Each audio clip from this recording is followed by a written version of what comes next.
पुणे भोर परिसरामध्ये एका 4 वर्षाच्या चिमुरडीवर अत्याचार करून तिला ठेचून तिची निर्घृण हत्या करण्याचा अत्यंत अमानवी, अत्यंत राक्षसी प्रकार जो घडला, त्याचा निषेध करायला सुद्धा शब्द नाही.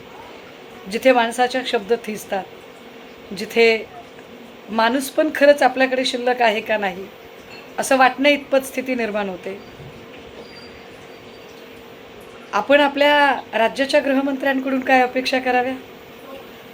खरंच अपेक्षा करण्यासारखी स्थिती आहे का? जिथे प्रत्येकजण स्वतःचा ढोल वाजवण्यामध्ये फार फार मशगूल आहे, स्वतःची जाहिरात करून घेण्यामध्ये आणि मी किती शक्तिशाली हे ठसवण्यामध्ये जास्त व्यस्त आहे, तिथे सर्वसामान्य माणसांचं जगणं किती मुश्किल झालं आहे. हे 4 वर्षाचं बाळ सुरक्षित नाही, 4 वर्षाच्या लेकरालाही सुरक्षित सोडलं जात नाही, अजिबात नाही.